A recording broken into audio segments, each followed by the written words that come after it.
Olá, é, eu sou Ana Caroline, eu sou psicóloga especialista e atualmente estou terminando meu mestrado, né, na área da psicologia da saúde, psicologia clínica, pela PUC-Rio, e acabei de chegar de um semestre na Universidade da Holanda, então talvez eu fale algumas coisas aqui.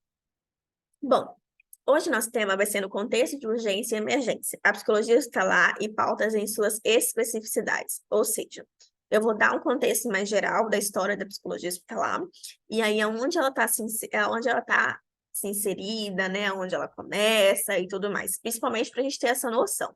É muito necessário. Bom, né, deixa eu só continuar aqui. Vamos lá. Então, vamos.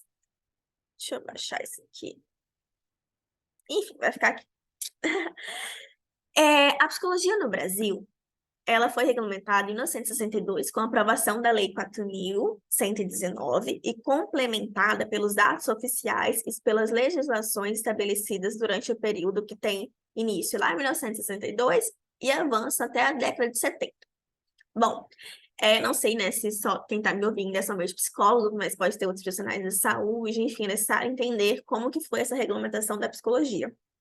A psicologia ela teve seu boom antes da ditadura militar, e infelizmente, durante a ditadura militar, a psicologia ela foi muito condizente com as torturas e muito condizente com o que estava acontecendo no país. Depois ela buscou se redimir, né? Buscou ali ter uma remissão ali, enfim. Ela constitui-se como campo de saber e está em processo de consolidação e que possui uma mescla de áreas e sub-áreas como referências teóricas e práticas específicas. Dentro dessas áreas e sub-áreas, inclui-se a psicologia hospitalar e a psicologia da saúde. Ou seja, a psicologia está inserida em diversas áreas. Existe psicologia organizacional, que está inserida em empresa, existe psicologia escolar, que os psicólogos são inseridos na escola, né, na universidades, existe na ensino superior, que nós somos docentes. Enfim, diversas áreas que a psicologia ela pode e ela está inserida, né? Dentro dessas áreas, existe psicologia hospitalar e psicologia da saúde, que logo mais eu vou explicar a diferença. Não é a mesma coisa, spoiler, não é a mesma coisa.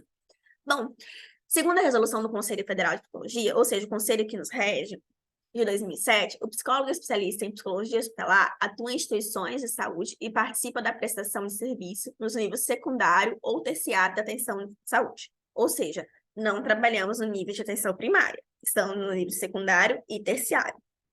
O atendimento, né, pode ser prestado a pacientes, familiares ou responsável pelo paciente, membros da comunidade dentro de suas áreas de atuação, membros da equipe multiprofissional, e todas as ações são realizadas visando o bem-estar físico e emocional do paciente. Às vezes eu falo um pouco rápido, inclusive na gravação, mas vamos lá. Então, esse atendimento, eu não dou somente com o paciente que está em estado ali internado. Eu dou com o familiar que está acompanhando ele, com o responsável, né, com o membro dessa comunidade. Se eu sou psicóloga hospitalar, eu estava fazendo uma visita, né, com a equipe multiprofissional, com a assistente social, eu vou junto, eu vejo esse paciente na casa, eu vejo esse familiar, eu vejo essa comunidade. Okay? Então, o psicólogo hospitalar, ele não é só assim, ele tem uma visão mais ampla, ele tem um todo, ele precisa enxergar o todo. É necessário e é primordial para o trabalho dele enxergar esse todo. Às vezes ele faz isso no meu computador, vocês vão ver, tipo, enfim. Então, os primeiros registros de inserção do psicólogo no contexto hospitalar remontam em 1818, quando Johnston McLean, em Massachusetts, formou-se a primeira equipe multiprofissional que incluía o psicólogo. Ok, 1818, né? Tem um tempinho considerável, né? Mais de 200 anos. Mais de 200 anos. É que a pessoa é de humanas, então a gente está fazendo as contas. Bom, eu quero que vocês entendam que psicólogo em outros países, eles são muito diferentes de psicólogos no Brasil. Por exemplo, nos Estados Unidos, determinados cursos que você faz, se você se aprimora, você pode ter o uso da medicação. E eles consideram também alguns psiquiatras psicólogos. Por quê? Porque os psiquiatras lá não é igual, né, não é no Brasil, que você vai, fala um pouco, medica. Lá os psiquiatras, eles fazem realmente essa terapia, por isso que eles seguem abordagens. Então, esse é um contexto diferente, ok? Mas vamos lá, em 1918 já começou a se incluir o primeiro psicólogo na equipe multiprofissional. Legal, bacana, muito bom. Em 1904, foi fundado no mesmo hospital um laboratório de psicologia, onde foram desenvolvidas as primeiras pesquisas sobre psicologia hospitalar. Então, quase 200, quase 100 anos depois, foi criado o primeiro laboratório de psicologia. Foi que as pessoas falaram, além de eu ser psicóloga, eu acho que eu vou fazer um laboratório de psicologia, né? Para me saber sobre psicologia hospitalar. Bom, pontua. Lembrem, este avanço, um grande avanço, demorou quase 100 anos, né? 90, 80 e poucos anos ali. Então, o primeiro registro de atividade de hospital geral refere-se à pesquisa realizada em 1950 pelo médico Raul Burquet e pela psicóloga Beth, com o objetivo de introduzir o alojamento em conjunto na maternidade estatal das clínicas da Faculdade de Universidade de São Paulo, USP. Tal pesquisa possibilitava poucas e pontuais intervenções. Olha isso. Em 1818, nós tivemos lá nos Estados Unidos o primeiro psicólogo inserido na equipe profissional. Em 1950, no Brasil, nós tivemos esses estudos com alojamento com psicólogo. Sem noção, né? Foi uma rapidez. Nossa, foi mais de 100 anos. Foi super rápido. Foi tipo, né? Então, eu acredito que também nas outras áreas da saúde são assim, não sei, né? Eu sei a respeito da psicologia, né? Do que eu estudo, mas a psicologia, ela tem esse atraso, ela demora, tipo, 50 anos para fazer uma coisa, 100 anos para fazer outra, enfim, tudo por muitas questões. Mas entendam, quando lá em 1808, lá no século, né? Século XIX, acredito, século XX, enfim, as pessoas estavam lá, tipo, inserindo psicólogo, em 1950 o Brasil foi. Tudo bem, não podemos comparar Estados Unidos com o Brasil. É muito desleal nós fazermos essa comparação, ok? É desleal, né? Até porque colonização, entre muitas coisas. Mas percebam, ok? Mas é importante lembrar que também teve um grande impacto, porque 1950 é pós-Segunda Guerra Mundial. Eu sempre pontuo nas minhas aulas. Gente, Primeira e Segunda Guerra Mundial teve um grande avanço na psicologia. Um grande avanço na psicologia, ok? Apesar de tudo que aconteceu. Outros marcos importantes foi o campo, né? Foi a fundação da Sociedade Brasileira de Psicologia Hospitalar em 1997. Desculpa. Em uma assembleia de 45 psicólogos que atuavam nos hospitais por todo o Brasil. Sobre a responsabilidade do psicólogo Romano e Moura. Prestem atenção das psicólogas. Em 1950, eu começo a inserir psicólogos e fazer pontuais intervenções, poucas e pontuais intervenções, e em 1997 eu criei a primeira sociedade de psicologia hospitalar. Ou seja, se torna necessário criar a primeira sociedade, se torna necessário em busca dos meus direitos, em busca das minhas especialidades, se torna primordial. Com o vertiginoso crescimento, a psicologia hospitalar em 2000, ela passou a ser considerada e regulamentada pelo Conselho Federal como uma especialidade da resolução dos anos 2000. É assim, demorou muito para o Conselho acordar e regulamentar como uma especialidade da psicologia hospitalar. Isso a gente não pode passar a mão, ok? Isso não pode passar a mão. Então, junto com a participação da Sociedade Brasileira de Psicologia Hospitalar, o Conselho, ele foi decisivo nesse aspecto.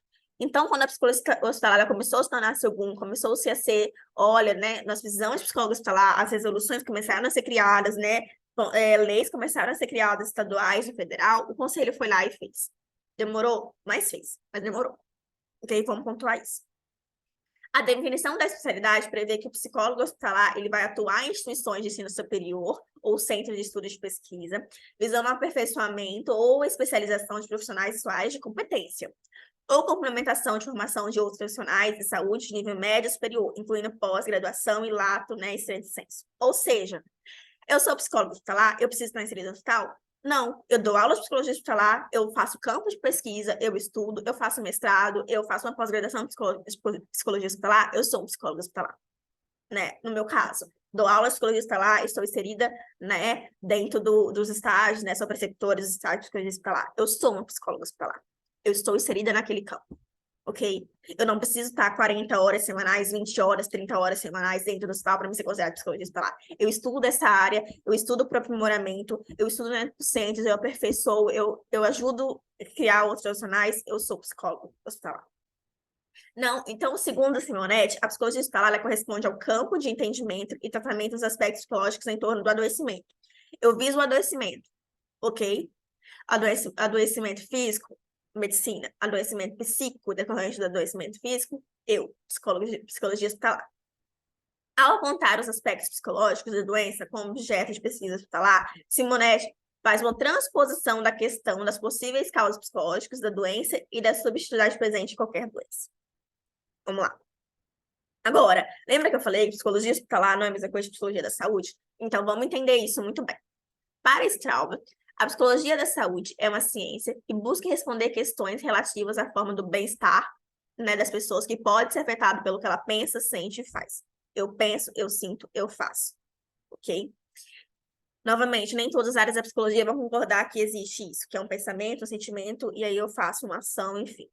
Ok? Mas, enfim, dentro da psicologia hospitalar, é isso. Como tal, eu possuo focos e objetivos próprios que foram definidos pela American Psychological Association. Gente, quer publicar em revista, quer publicar artigos. A maioria das revistas não vão seguir de psicologia, não seguem somente a regra BNT, elas seguem a regra da APA, okay? Da American Psychological Association, que vai editar o que tem que fazer. E seu então presidente, né, Joseph Matarazzo, na época, foi publicado o primeiro volume, né, no periódico oficial Health Psychology. E ele vai fazer o quê? Ele delimitou o quê? O que a psicologista ela tinha que fazer? Então, ela estudar cientificamente a etiologia das doenças, principalmente nos aspectos psicológicos, comportamentais, sociais da doença, ou seja, nosso famoso biopsicossocial, ou seja, uma doença ela envolve o seu bio, ou seja, o seu ambiente onde você está, o seu psíquico e o seu social, sociedade. Então, promover saúde, prevenir e tratar doenças. Olha a diferença. No Brasil, nós não estamos inseridos em prevenir. Nós não estamos inseridos na atenção primária. A psicologia hospitalar, não. E, partir do ponto de vista psíquico ou comportamental, promover políticas de saúde pública e aprimoramento do sistema de saúde pública, permanecendo-se ativos inseridos no âmbito das diretrizes e políticas públicas de saúde. Ou seja, ainda assim, muita gente não insere psicologia hospitalar em definições de saúde pública. É necessário, é primordial inserir. Eles inserem médicos ou psiquiatras, enfim. É necessário inserir psicólogo hospitalar para definir diretrizes e políticas públicas de saúde. É primordial. Okay? Não pode dormir em berço esplêndido. Não pode esquecer que isso tem que acontecer.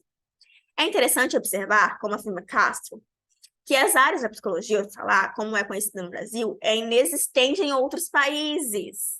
Consideram apenas a psicologia da saúde como um todo. Então, Estados Unidos, Holanda, Inglaterra, enfim, não existe psicologia hospitalar, existe psicologia da saúde. Você é psicólogo da saúde, você é psicólogo hospitalar. No Brasil, não. Psicologia da saúde é uma coisa, psicologia hospitalar é outra coisa. Então, entretanto, né, as autoras vão alertar para o fato que os dois conceitos, psicologia hospitalar e psicologia de saúde, não são equivalentes no Brasil. Não é a mesma coisa no Brasil. Okay? A começar pelo significado distinto entre termos da saúde e hospital e também de caráter preventivo e curativo das doenças. Okay?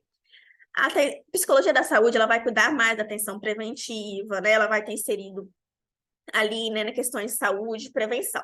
A psicologia hospitalar fica com a atenção secundária e terciária. Existem outras diferenças, mas as principais são essas. Compreende? Não é a mesma coisa. Nos outros países são, no Brasil não. Então, nos anos iniciais, vou puxar aqui só para a gente fazer. Nos anos iniciais, o papel dos psicólogos na assistência era principalmente de orientação às equipes da função e das possibilidades de atuação e também conscientização da sua importância. Ou seja, nos anos iniciais, a psicologia ela não lidava com os pacientes, ela lidava com a equipe do hospital, com essa equipe profissional, ok? E aí começou-se a ter, foram anos de abertura frente ao processo de trabalho, como desafios de pontuar as equipes, papel do psicólogo. Ou seja, por um ano de falar, olha, eu posso ser inserida, eu posso cuidar mentalmente desse paciente, eu posso cuidar mentalmente dessa equipe. Me insere nesse local, né? Me coloque neste local. Porém, a prática, em conjunto com diversos profissionais, ou seja, isso é equipe multiprofissional. Assistente social, médico, enfermeiro, técnico, terapeuta ocupacional, fisioterapeuta, fonoaudiólogo, nutricionista. A psicologia ela foi se inserindo em algumas equipes que divulgavam sua importância no contexto de urgência nas abordagens aos pacientes e familiares, principalmente na mediação de conflitos entre essas equipes. Este é o papel da psicologia hospitalar. Não aceite. Isso é errado. Vamos lá. Vou falar o que é errado. Médico adora colocar psicólogo para falar que o paciente morreu, né? Para falar com a família que o paciente faleceu. Não é nosso papel. Você não deve fazer isso. Não aceite isso. Isso é o papel do médico fazer isso. Você vai acompanhar o médico para acolher essa família, para acolher, né, esses entes, esses responsáveis que estão acompanhando. Não é seu papel comunicar que o paciente faleceu, é o papel do médico, ok? Eu posso fazer, eu vou cuidar da paciente, né? Eu vou cuidar da família, eu vou mediar essas emoções que eles estão sentindo, esse luto que ele está sentindo. Isso é meu papel. Isso com certeza é meu papel. Da notícia não é meu papel, ok? Se coloque, imponha. Eu sei que é difícil sim, impor com alguns médicos, mas é necessário, ok? Então, vamos lá. Este é o meu papel, é mediar conflitos entre paciente, a família e a equipe, família que é uma coisa, equipe que é outra. Este é o meu papel, ajudar nessa resolução de conflito. Então, hospitais do SUS. O trabalho do psicólogo, né, em hospitais do SUS, ele vai inserir na chamada atenção terciária ou atenção de alta complexidade, ou alta necessidade tecnológica. Inclui ações que requerem tecnologias mais duras, como que é necessária para a realização de transplantes, por exemplo. Ou seja, a pessoa vai fazer o transplante, eu tenho que fazer o preventivo e o pós. Eu tenho que saber se a pessoa é capaz de lidar com aquele transplante. Inclusive, eu posso fazer teste. Ela é capaz de lidar com esse transplante, ok? Antes, o pós. Eu faço esse cuidado enquanto ele está no hospital. Pós, eu recomendo um psicólogo clínico, ok? Ele sabe da importância, ele sabe que ele vai ter que tomar medicação para o resto da vida, rejeição, risco, lidar com todas essas demandas é meu papel, ok? Então, frequentemente, a psicologia hospitalar se aplica também a serviços de atenção secundária, né, de média densidade tecnológica, como ambulatórios de acompanhamento longitudinal, que atende, por exemplo, gestante de alto risco e follow-up. Vamos lá. Quem é de cidade grande, não sei se tem, mas se for de cidade pequena, existe caravanas para fazer determinados exames, somente mama, né? Exame do toque, em homens, enfim. Seria extremamente importante ter psicólogos acompanhando essas equipes, ok? Essas equipes de caravana, né? Vai que deu uma notícia de câncer, vai que deu alguma coisa. O psicólogo, ele estaria ali para auxiliar, ele estaria ali para esse mental desse paciente que recebe essa notícia. Era imprescindível, mas o governo não faz. É importante destacar, historicamente, no Brasil, o cuidado que os cuidados hospitalares seguiu o modelo biomédico, ou seja, ele seguiu o modelo ali, saúde mental, o que é isso? Nunca nem vi, entendeu? Como foi visto na introdução, centrado em procedimentos tecnológicos, produziu atenção fragmentada e desarticulada, ou seja, tal modelo provocou ao longo das décadas um empobrecimento da dimensão cuidadora, gerando insatisfação dos usuários, ineficiência em seus serviços e baixo impacto. Ainda hoje, tem médicos que só usam o modelo biomédico. Ainda hoje, se você for no médico, vai ter um médico que não vai te tocar. Tem médico que não vai aceitar a opinião de outro psicólogo, a opinião de outras pessoas, porque o ego é gigante. E esse ego mata. Ok? Lembre-se disso. Não existe mais isso. Atualize. Se aprofunde. Então, dar voz. A psicologia hospitalar, né, ela vai dar voz a essa subjetividade. Aproximar-se do paciente em sofrimento, favorecendo a elaboração simbólica desse adoecimento. A travessia do tratamento necessário e trabalhando no sentido de validar os sentimentos presentes, né, entrando em conflito com as diversidades no momento que ele pode causar. Ou seja, gente, se o paciente está ali, ele não está bem, principalmente se você for psicólogo de UTI, né, urgência e emergência, é um adoecimento, é uma travessia necessária. Eu vou ajudar ele a remar esse barco. Eu vou ajudar ele a lidar com essa notícia, a lidar, né, com essas dificuldades que está acontecendo, que no momento para ele é insuportável, é uma dor infinita, é uma dor emocional, é uma dor física. Eu posso ajudar. Talvez não, né, naquele momento de crise, mas eu posso estar ali do lado, eu posso ajudar, eu posso complementar, né? Então, dentro desse modo, a prática clínica psicológica, em um contexto como o hospital, ele acontece e é dirigida para qual a doenças diversas patologias. Ou seja, a prática clínica da psicologia em contexto hospital, ele vai acontecer e vai ser dirigida ao adoecimento e às diversas patologias e aos diferentes espaços de atendimentos. Ou seja, eu estou na UTI, eu estou na emergência, eu posso estar na clínica, ok? Onde houver sofrimento e desadaptações, o trabalho do psicólogo ele vai estar nesses aspectos subjetivos e emocionais do adoecimento, assim como nos possíveis desdobramentos relacionados ao tratamento, recuperação, sequela, cuidado paliativo e óbito. Consegue entender? Por que que o nosso trabalho de psicologia hospitalar não é atenção primária? Porque quando a pessoa vai no hospital, ela já tem alguma doença, ela já está com alguma coisa. Então já tem atenção secundária e terciária. Então, eu vou lidar com o tratamento, a importância desse tratamento, você consegue compreender, você entender os aspectos, recuperação, qual que é a importância da recuperação, né?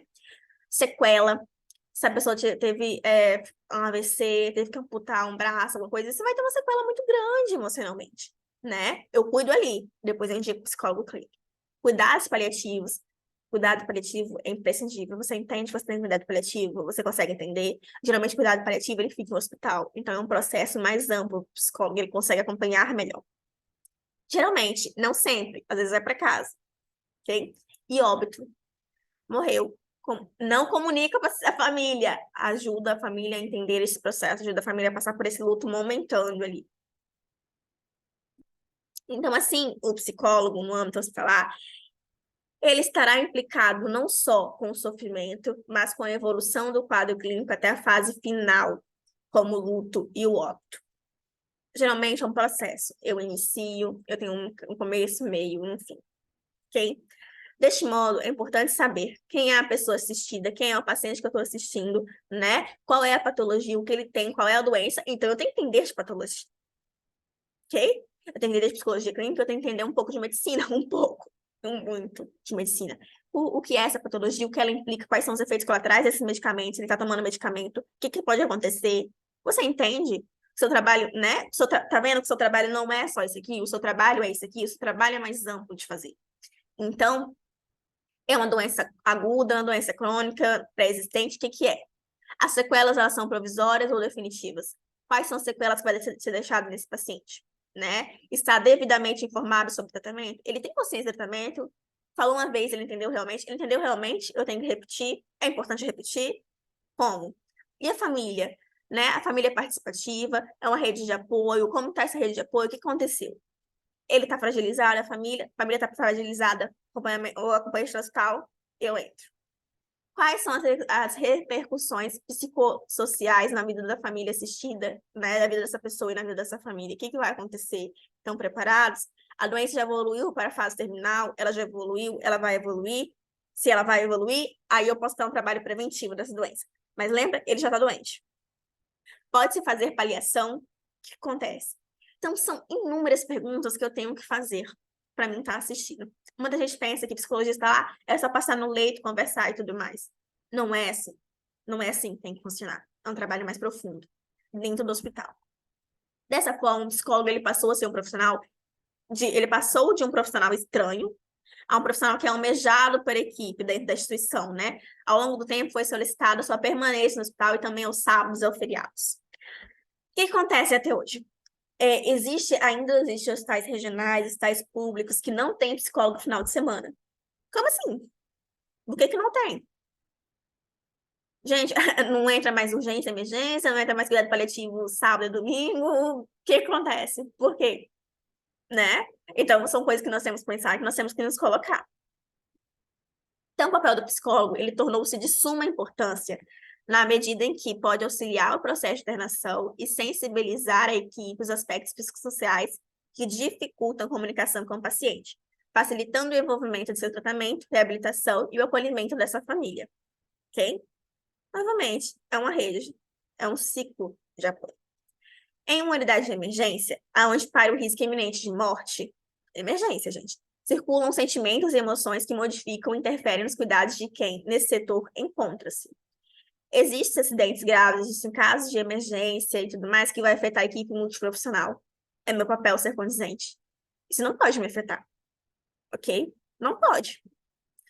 Igual eu tava vendo, né, nós temos alunos muito sensíveis a escutar gatilhos, nós temos alunos de psicologia muito sensíveis a escutar várias coisas. Gente, você é psicólogo, você sabe onde você vai estar inserido, você sabe os contextos que você vai ser escutado, sabe os seus limites, mas sabe a profissão que você escolheu. A internação e a doença tendem a impedir a capacidade das pessoas de se estruturar e controlar em ambientes que os cercam, né? O paciente e seu familiar, ele vai atravessar uma rotina de vida subitamente e é entrecortada pelo estado mal inesperado, ou seja, está tudo acontecendo muito bem, acontece um acidente ou um agravamento de uma doença, eu tenho que ir para o hospital, eu tenho que lidar com aquilo aqui agora. E é meu dever lembrar. Então, as consequências são inundadas por medos, fantasias, inseguranças, tristezas, sensação de impotência, ansiedade e tantos outros sofrimentos, né? Sofrimentos e sentimentos. São muitos sentimentos dentro de uma urgência e emergência, infinitos sentimentos. Eu sou psicóloga, sei lá, eu tenho que lidar com isso. Eu estou preparada? O que eu vou fazer? Qual é a atenção que eu vou fazer? Eu vou conversar com o familiar? Esse familiar não quer conversar agora, beleza, vou conversar depois. O que eu posso conversar? Ah, o familiar quer conversar separadamente comigo, converso. Posso juntar todos os familiares que estão presentes ali, conversar, fazer uma roda de conversa rapidinho, né, entender. Eu posso, eu devo fazer isso. É o meu papel fazer isso. Então, O paciente e seu familiar ele podem ter seu psiquismo inundado por uma sobrecarga de estímulo, uma intensidade e velocidade que torna incapaz o adequamento de processamento e elaboração psíquica do que está acontecendo. Ele não entende muito bem o que está acontecendo, ele não entende muito bem a gravidade daquilo, é normal. Então, é meu papel fazer ele entender aquilo.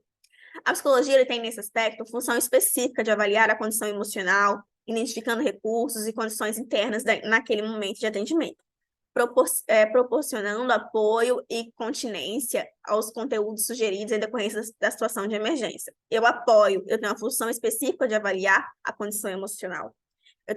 E também, muitas vezes, a família não vai ter condições emocionais de falar comigo. Eu dou um tempo, depois eu converso com a família, eu respeito aquele tempo. É meu papel também.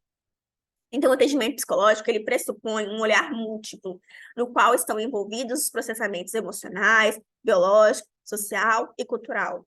Vocês estão vendo que não é só uma coisa, não é só o biológico, não é só a dor física, né? É o sofrimento emocional, né? É o sofrimento social, né? Cultura, diferentes culturas. Como que eu vou lidar com uma pessoa que não aceita transplante de sangue? Como que eu vou lidar com isso, né? Como que eu vou lidar com uma pessoa de uma determinada religião que tem que fazer uma cirurgia, mas não pode usar, né, uma veia, se não me engano, uma veia de porco e tudo mais, porque é considerado impuro. Como que eu lido com isso? Como que eu ajudo o médico a convencer essa família?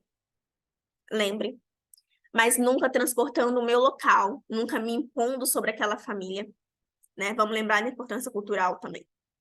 Então, eu vou fazer o indivíduo entender, compreender, facilitar o envolvimento dele com sua doença durante o processo de hospitalização. É esse meu papel. Você compreende e eu facilito seu envolvimento nessa doença. Então, a atuação na psicologia, a interface com suas equipes assistenciais, eles vão se inserir nesse modelo de atendimento multiprofissional. Eu não trabalho sozinho. Eu não trabalho sozinha. Eu trabalho em equipe. E serve também para as outras pessoas lembrarem disso. Quanto mais precoce é a intervenção, menor a possibilidade de agravamento do sofrimento e dos conflitos que possam surgir na hospitalização. Ah, tudo bem, a família não quer falar comigo agora, mas eu tenho que falar depois, eu não posso deixar de lado.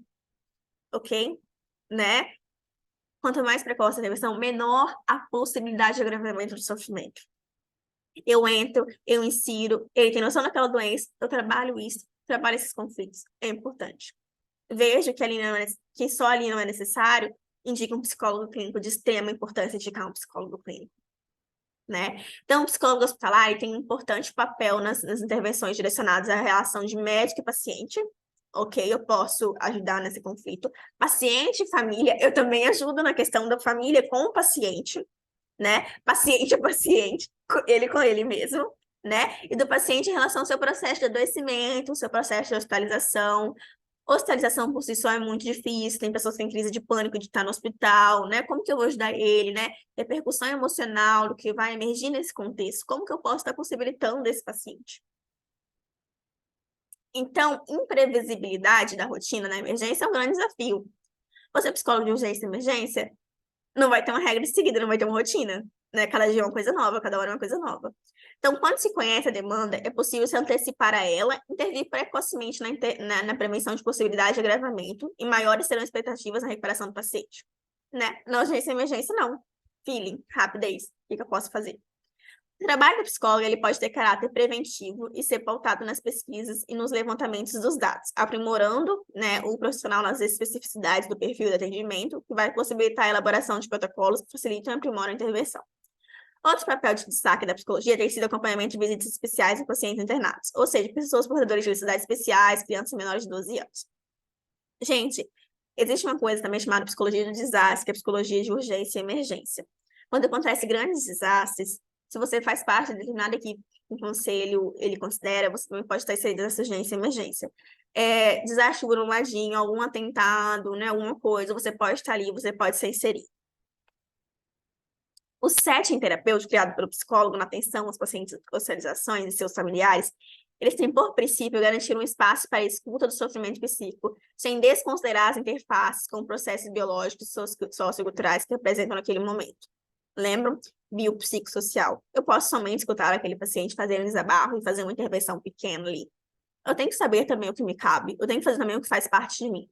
Essa escuta clínica do psicólogo hospitalar, ela é ampliada em 3 diferentes grupos de atenção: pessoa assistida, família e instituição. Esta é a tríade que configura um diferencial de importância do trabalho e da psicologia dentro das instituições de saúde. em contraponto com a atuação na clínica, pois o foco central do sujeito adoecido ou em sofrimento preconiza o olhar ampliado da família do paciente como extensão dessa dor emocional, né? A necessidade de interação efetiva com a equipe de saúde que acompanha o caso. Esse parágrafo por si só ele já é muito explicativo, ou seja, a psicologista está ali para cuidar daquela doença, ela está ali para cuidar do que aconteceu. Pode ter trauma relacionado, eu posso cuidar sim, mas eu não tenho como eu cuidar em complexidade, em profundidade. Eu oriento um psicólogo clínico, eu sei o que me convém. Então, patologia, o ramo da medicina que se dedica ao estudo das doenças e suas causas, seus sintomas e suas alterações do organismo. Quaisquer alteração fisiológica ou anatômica que podem configurar alguma doença. Isso é patologia, né? Que as patologias elas são muito específicas, elas vão apresentar sintomas geralmente próprios, né? Então, a psicologia não precisa dar conta disso, ela não precisa dar conta, visto que nossa competência e nosso olhar estarão voltados para a escuta, sofrimento e o fortalecimento das defesas psíquicas necessárias nesse enfrentamento, né? Da situação difícil. E suas consequências psicossociais, compreendendo que, neste contexto, muito desestabilizam emocionalmente. Eu não tenho que saber de regra todas as doenças e não sei o que lá. Eu tenho que saber. Eu tô no hospital, eu tenho no hospital, eu tenho que saber. Eu não preciso saber o tratamento médico, não. Eu tenho que saber essa etiologia, né? Eu tenho que saber o que está acontecendo, quais são essa patologia, o que isso afeta. Rotina. O psicólogo chega no hospital e já encontra uma rotina instalada. Procedimentos médicos, enfermagem, curativos, enfim. É necessário que ele saiba qual é o papel dele, o que ele tem que fazer. Para que isso aconteça, precisamos manter o nosso domínio técnico e teórico, nossa identidade profissional. Ou seja, me coloco em determinadas situações, o que eu faço e o que eu não faço. A rotina de trabalho do psicólogo ele deve situar a demanda do paciente, estabelecer rotinas nítidas, como protocolo de atendimento de exercícios psicológicos, escritas prontuários com coerência e indicativo emocional. O que eu mais encontro é psicólogo que não sabe escrever um prontuário, não sabe escrever uma evolução de paciente. Isso é horrível. Eu olho para aquele prontuário e eu penso, quem escreveu isso aqui? Não é assim que as coisas funcionam. Também tem que saber escrever. O acolhimento.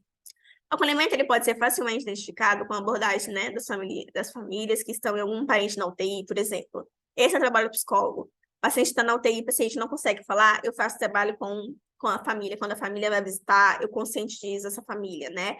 Eu oriento essa família, né? O foco principal é possibilitar a expressão do sofrimento e as questões referentes a doenças, né? Como a internação, a angústia, o medo da morte.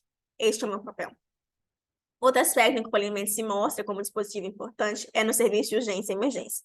O atendimento psicológico oferecido nesses serviços contempla um set carregado de experiências emocionais intensas, que se configura como realidade singular, né?